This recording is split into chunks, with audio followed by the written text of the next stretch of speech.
अस्सलाम वालेकुम। सबसे पहले आप सबको मेरी तरफ से बहुत बहुत ईद मुबारक। उम्मीद है आप सब खैरियत से होंगे।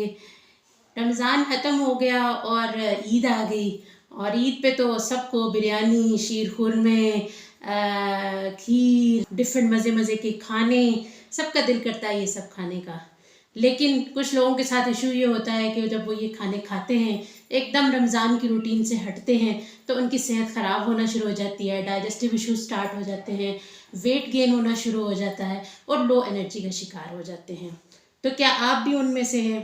लेकिन फिक्र की कोई बात नहीं। आज की इस वीडियो में मैं आपको कुछ ऐसी टिप्स बताऊंगी कि जिनके ज़रिए अगर आप उन पर अमल करें तो आप अपनी हेल्थ को रमज़ान के बाद भी मेंटेन रख सकते हैं।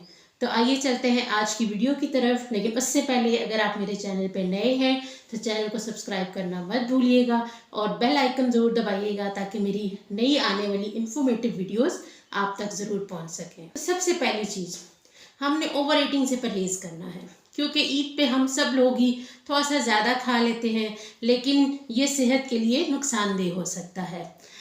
मिसाल के तौर पे एकदम से पेट भरने का एहसास, एसिडिटी स्टार्ट हो जाना, ब्लोटिंग या फिर वेट गेन होना। तो इसके लिए आप क्या कर सकते हैं कि छोटी प्लेट यूज़ करें। हमेशा खाना क्वार्टर प्लेट में खाएं बजाय बड़ी प्लेट के, और धीरे धीरे और आहिस्ता आहिस्ता चबा चबा कर खाना खाएं और भूख से थोड़ा कम खाएं। मीन्स कि जब आपकी थोड़ी सी भूख रह गई हो तो खाना खाना छोड़ने की आदत बना लें। दूसरी चीज़, पानी और हाइड्रेशन का ख्याल रखना है कि रमज़ान के बाद हमारी बॉडी डिहाइड्रेट हो जाती है, क्योंकि ज़ाहिर है उसको रोज़ों की आदत है, तो इस वजह से हम भी भूल जाते हैं पानी पीना और सारा दिन हमें याद नहीं रहता। तो इससे क्या हो रहा होता है, थकन हो रही होती है, सर में दर्द हो रहा होता है और हमारा मेटाबॉलिज्म स्लो होना शुरू हो जाता है। तो रोज़ाना 8 से 10 गिलास पानी ज़रूर पिएं और कोल्ड ड्रिंक्स और फिज़ी ड्रिंक्स से परहेज़ करें। तीसरी चीज़, ईद पर ज़्यादा वक्त जो कि हम लोग घर पे गुजार रहे होते हैं, तो उससे क्या होता है कि लेज़ी हो जाते हैं, हमारी फ़िज़िकल एक्टिविटी कम हो जाती है, जिसकी वजह से मेटाबॉलिज्म स्लो हो जाता है, डाइजेशन के इश्यूज होते हैं और मोटापा आ सकता है। तो इसके लिए अच्छी टिप्स क्या है कि ईद के दिन भी आप छोटी सी वॉक कर लें या लाइट स्ट्रेचिंग कर लें। घर के अंदर सीढ़ियाँ हैं तो आप स्टेयर्स भी चढ़ सकते हैं। 10 से 15 मिनट घर के काम या हल्का फुल्का एक्सरसाइज ज़रूर करें। नंबर 4 कि मिठाइयाँ और जंक फूड जो है ना, वो हमने कोशिश करनी है कम खाने, क्योंकि जो ज़्यादा शुगर वाली चीज़ें, उससे क्या होता है एकदम से हमारी बॉडी में शुगर लेवल्स इंक्रीज़ हो जाते हैं। तो इससे क्या होता है, हाई ब्लड शुगर हो सकता है, वेट गेन हो सकता है, स्किन प्रॉब्लम्स हो सकती हैं, और स्पेसिफिकली जो डायबिटिक पेशेंट्स हैं उनको तो बहुत ज़्यादा एहतियात की ज़रूरत है। तो इसमें आप क्या कर सकते हैं कि मिठाई और मीठी चीज़ों को मॉडरेशन में इस्तेमाल करें। मीन्स कि थोड़ी मिकदार में इस्तेमाल करें।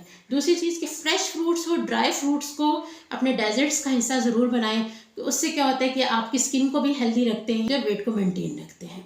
पांचवी चीज़ कि आपने रमज़ान के बाद जो है इर्रेगुलर रूटीन नहीं अपनानी, क्योंकि हमें आदत हो चुकी है, हम रात को लेट सोते हैं, फिर सहरी में उठना होता है और फिर मोस्टली सुबह देर तक सोते रहते हैं। तो अपनी रूटीन को नॉर्मल उस पर लेके आना है। तो इसके लिए आप कम से कम 7 से 8 घंटे की नींद ज़रूर पूरी करें, सुबह जल्दी उठने की आदत बनाएं और हेल्दी डाइट और अपनी रूटीन को ग्रेजुअली दोबारा से नॉर्मल पे लाने की कोशिश करें।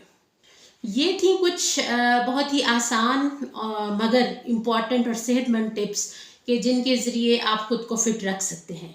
अगर ये वीडियो आपको पसंद आई है तो लाइक ज़रूर करें। आप सबको एक बार फिर से डॉक्टर ज़किया ओन की तरफ से ईद मुबारक। सेहतमंद रहिए, खुश रहिए, अपना और अपने प्यारों का ख्याल रखिए। अल्लाह हाफिज़।